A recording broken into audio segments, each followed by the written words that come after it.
ನಮಸ್ಕಾರ. ಮತ್ತೊಂದು ಹೊಸ ರೆಸಿಪಿಯೊಂದಿಗೆ ಬಂದೀನಿ. ಸ್ಪೆಷಲ್ ಆಗಿದ್ದು ಬೆಳಗ್ಗೆ ನಾಷ್ಟಕ್ಕೂ ಮಾಡ್ಬೋದು, ಸಾಯಂಕಾಲ ಸ್ನ್ಯಾಕ್ಸ್ಗೂ ಮಾಡ್ಬೋದು. ಇದು ಮಳೆ ಬರುತ್ತಿರುತ್ತೆ, ಬಾಯಿಗೆ ಖಾರ ಬಿಸಿ ಏನಾದರೂ ತಿನ್ಬೇಕು ಅನ್ನಿಸ್ತದಲ್ಲ, ಆ ಟೈಮಲ್ಲಿ ಇದನ್ನು ಮಾಡ್ಕೊಂಡು ತಿಂದ್ರಂತರೂ ತುಂಬ ಚೆನ್ನಾಗಿರುತ್ತೆ. ಬರ್ರಿ, ಇದು ಈಸಿಯಾಗಿ 5 ನಿಮಿಷದಲ್ಲೇ ಮಾಡ್ಬೋದು, ತುಂಬ ಟೈಮು ತೊಗೊಳ್ಳಲ್ಲ, ಇನ್ಸ್ಟೆಂಟ್ ರೆಸಿಪಿ ಅದ. ಬರ್ರಿ ಮಾಡೋದು ತೋರಿಸ್ತೀನಿ. ಮೊದಲಿಗೆ ಶ್ರೀದೇವಿ ರೆಸಿಪೀಸ್ VNYTಗೆ ಎಲ್ಲರಿಗೂ ಸ್ವಾಗತ. ಈ ರೆಸಿಪಿ ಏನಾದರೂ ನಿಮ್ಗೆ ಇಷ್ಟ ಆದರೆ ಒಂದು ಶೇರ್, ಲೈಕ್, ಕಾಮೆಂಟು ಮಾಡಿರಿ. ನಿಮ್ಮ ಫ್ರೆಂಡ್ಸು ಫ್ಯಾಮಿಲಿಗೆ ಎಲ್ಲರಿಗೂ ಶೇರ್ ಮಾಡಿರಿ. ನೀವೇನಾದರೂ ನನ್ನ ಚಾನಲ್ನ ಸಬ್ಸ್ಕ್ರೈಬ್ ಮಾಡ್ಕೊಂಡಿಲ್ಲ ಅಂದರೆ ಪ್ಲೀಸ್ ಸಬ್ಸ್ಕ್ರೈಬ್ ಮಾಡ್ಕೊಂಡು ನೋಡಿರಿ. ಸ್ಕಿಪ್ ಮಾಡದೆ ನೋಡಿರಿ, ಸಪೋರ್ಟ್ ಮಾಡಿರಿ. ಆಲ್ ಬಟನ್ ಪ್ರೆಸ್ ಮಾಡಿರಿ, ನಾನು ಹಾಕೋ ವಿಡಿಯೋಗಳೆಲ್ಲ ನಿಮಗೆ ಮೊದಲಿಗೆ ಬರ್ತವೆ. ಇವಾಗ ಮಾಡೋ ವಿಧಾನ. ಬೇಕಾದ ಸಾಮಗ್ರಿಗಳು: ಕಾರ್ನಿದು ಮೆಕ್ಕೆಜೋಳ ಬಿಡಿಸಿಟ್ಕೊಂಡಿರೋದು, ಕಡಲೆ ಹಿಟ್ಟು, ಅಕ್ಕಿ ಹಿಟ್ಟು ಸ್ವಲ್ಪ, ಇದು ಉಳ್ಳಾಗಡ್ಡಿ, ಹಸಿಮೆಣಸಿನ್ಕಾಯಿ ಸಣ್ಣ ಕಟ್ ಮಾಡಿ ಇಟ್ಕೊಂಡಿರೋದು, ಜೀರಿಗೆ ಸ್ವಲ್ಪ, ಅಚ್ಚ ಖಾರದ ಪುಡಿ, ಅರಿಶಿನ, ಕೊತ್ತಂಬರಿ, ಬೆಳ್ಳುಳ್ಳಿ ಸಿಪ್ಪೆ ತೆಗೆದು ಸಣ್ಣ ಕಟ್ ಮಾಡಿ ಇಟ್ಕೊಂಡಿರೋದು, ಎಣ್ಣೆ.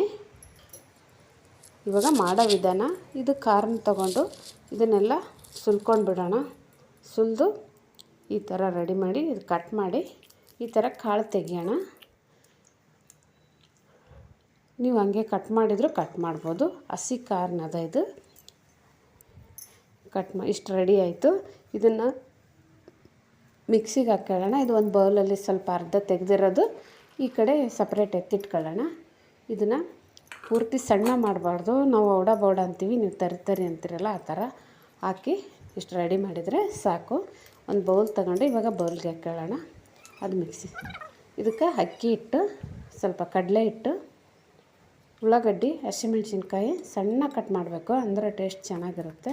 ಇದು ಬೆಳ್ಳುಳ್ಳಿ ಕಟ್ ಮಾಡಿ ಇಟ್ಕೊಂಡಿರೋದು, ಜೀರಿಗೆ, ಇವು ಖಾರನೇನು ಸ್ವಲ್ಪ ಕಾಲು ಭಾಗದಷ್ಟು ಉಳಿಸಿದ್ವಲ್ಲ ಅದನ್ನು ಹಾಕಿ, ಕೊತ್ತಂಬರಿ ಹಾಕಿ, ಸ್ವಲ್ಪ ಉಪ್ಪು ಹಾಕಿ ಕಲಿಸ್ಕೋಬೇಕೆಲ್ಲ. ಆ ಖಾರನೆಲ್ಲ ಚೆನ್ನಾಗಿ ಮಿಕ್ಸ್ ಆಗಂಗೆ ಕಲಿಸ್ಕೋಬೇಕು. ಖಾರ ಹಾಕಿರಲಿಲ್ಲ, ಸ್ವಲ್ಪ ಟೇಸ್ಟಿಗೆ ಸ್ವಲ್ಪ ಹಸಿಮೆಣ್ಸಿನ್ಕಾಯಿ ಹಾಕಿದ್ವಿ, ಸ್ವಲ್ಪ ಖಾರ, ಸ್ವಲ್ಪ ಅರಿಶಿನ ಹಾಕಿ ಇದನ್ನು ಈ ಥರ ಸರಿಯಾಗೆಲ್ಲ ಮಿಕ್ಸ್ ಮಾಡ್ಕೋಬೇಕು.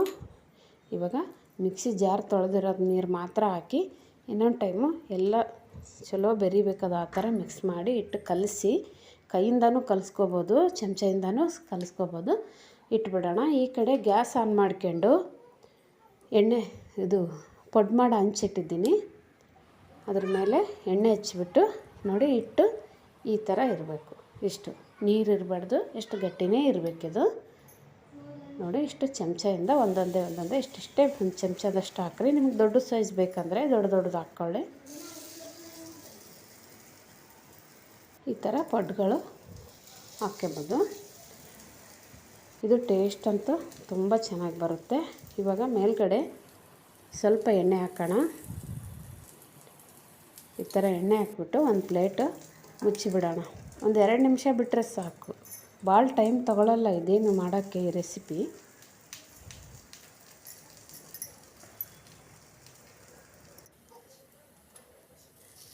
ನೋಡಿರಿ, ಈ ಥರ ತಿರುಗಿಸ್ಬಿಟ್ಟು ಹಾಕ್ಬಿಡೋಣ. ಇವಾಗ ಕಲರ್ ಎಷ್ಟು ಚೆನ್ನಾಗಿ ಬಂದೈತೆ ನೋಡಿರಿ.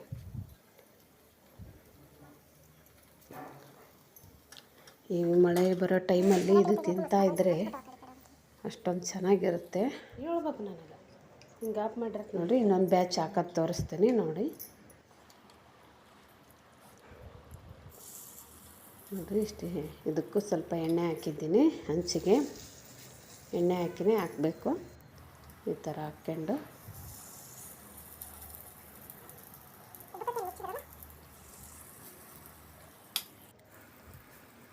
ಇದು ತುಂಬ ಟೇಸ್ಟ್ ಕೊಡುತ್ತೆ, ಹೆಲ್ತ್ಗೂ ಒಳ್ಳೆ ರೆಸಿಪಿ ಅದ ಇದು. ಬೆಳ್ಳುಳ್ಳಿ, ಜೀರಿಗೆ ಅದೆಲ್ಲ ಹಾಕಿದ್ದೀವಲ್ಲ, ಇಷ್ಟು ಮುಚ್ಚಿ ಇಟ್ಬಿಡೋಣ. 1-2 ನಿಮಿಷ ಬಿಟ್ಟರೆ ಸಾಕು, ಪಡ್ಡು ರೆಡಿ ಆಗುತ್ತೆ ನೋಡಿ. ಇವಾಗ ತೆಗೆದಿದ್ದೀನಿ, ಮತ್ತು ತಿರುಗಿಸ್ತಾ ಇದ್ದೀನಿ, ನೋಡ್ಕೊಳ್ಳಿ. ಈ ಥರ ತಿರುಗಿಸಿ ಎಲ್ಲನೂ ತಿರುಗಿಸ್ಬಿಡೋಣ. ಡೈಲಿ ಅದೇ ಪಡ್ಡು, ಅಕ್ಕಿ ಹಿಟ್ಟಿಂದು ಇದೇ ತಿಂದು ಬೇಜಾರು ಆಗಿರುತ್ತೆ. ಆ ಟೈಮಲ್ಲೂ ಮಳೆ ಬರೋ ಟೈಮಲ್ಲಿ ಯಾವಾಗ ಬೇಕಂದ್ರೆ ನೆನೆಸ್ಕೊಂಡಾಗ ಒಂದು ಕಾರಣ ಇದ್ದರೆ ಈ ರೆಸಿಪಿ ಮಾಡ್ಬೋದು. ನೋಡಿ ಇವಾಗ ತಿರುಗಿಸಿ ಹಾಕಿದ್ದಾಯಿತು. ಒಂದು 2 ನಿಮಿಷ ಮತ್ತೆ ಮುಚ್ಚಿ ಇಡ್ಬೋದು, ಜಲ್ದಿ ಬೆಂದ್ಬಿಡ್ತಾವೆ ಎಲ್ಲ ಒಳಗಡೆ. ಇದೇನು ಹಿಟ್ಟೆ ಅಲ್ವ ಇರೋದು, ಜಾಸ್ತಿ ಟೈಮ್ ತೊಗೊಳ್ಳಲ್ಲ. ಇವಾಗ ತೆಗೆದುಕೊಂಡ್ಬಿಡೋಣ ಇದನ್ನು. ಪ್ಲೀಸ್ ನನ್ನ ಚಾನಲ್ಗೆ ಸಬ್ಸ್ಕ್ರೈಬ್ ಆಗಿಲ್ಲ ಅಂದರೆ ಸಬ್ಸ್ಕ್ರೈಬ್ ಮಾಡ್ಕೊಂಡು ನೋಡಿರಿ, ನಿಮ್ಮ ಫ್ರೆಂಡ್ಸ್ ಫ್ಯಾಮಿಲಿಗೆ ಎಲ್ಲರಿಗೂ ಶೇರ್ ಮಾಡಿರಿ. ನೋಡಿರಿ ಈಗ ಪೊಡ್ಡು ರೆಡಿ ಆಯಿತು. ಒಂದು ಇದಕ್ಕೆ ಚಟ್ನಿ ಮಾಡ್ಕೊಳ್ಳೋಣ. ಪುದೀನ, ಕೊತ್ತಂಬರಿ, ಹಸಿಮೆಣ್ಸಿನ್ಕಾಯಿ, ಬೆಳ್ಳುಳ್ಳಿ, ಸ್ವಲ್ಪ ಉಪ್ಪು ಹಾಕಿಬಿಟ್ಟು ಇದನ್ನು ಮಿಕ್ಸಿಲಿ ನುಣ್ಣಗೆ ಮಾಡ್ಕೊಂಬಿಡೋಣ ಚಟ್ನಿನ. ನೋಡಿರಿ ಇಷ್ಟು ಚಟ್ನಿ ರೆಡಿ ಆಯಿತು. ಇದಕ್ಕೆ ಒಂದು ಬೌಲಲ್ಲಿ ಹಾಕ್ಕೊಳ್ಳೋಣ. ಇದು ಈ ಚಟ್ನಿ ಜೊತೆ ತಿಂತಾಯಿದ್ರೆ ಏನು ಟೇಸ್ಟ್ ಕೊಡುತ್ತೆ ಅಂತೀರ ಬಾಯಿಗೆ, ಅಷ್ಟು ಚೆನ್ನಾಗಿರುತ್ತೆ. ಖಾರ ಖಾರವಾಗಿ ಆ ಬೆಳ್ಳುಳ್ಳಿ ಜೀರಿಗೆ ಘಮ ತುಂಬ ರುಚಿಯಾಗಿರುತ್ತೆ. ನೀವೆಲ್ಲರೂ ಇದನ್ನು ಒಂದು ಸಲ ಟ್ರೈ ಮಾಡಿರಿ, ಹೇಗಿತ್ತಂತ ಕಮೆಂಟ್ ಮಾಡಿರಿ. ನಿಮ್ಮ ಫ್ರೆಂಡ್ಸ್ ಫ್ಯಾಮಿಲಿಗೆ ಎಲ್ಲರಿಗೂ ನೋಡೋಕೆ ಹೇಳ್ರಿ. ನೋಡಿ ಒಳಗಡೆ ಆ ಖಾರನ ಒಂದೊಂದು ಬೆಂದಿರ್ತವೆ, ಎಷ್ಟು ಚೆನ್ನಾಗಿರುತ್ತೆ. ಧನ್ಯವಾದಗಳು.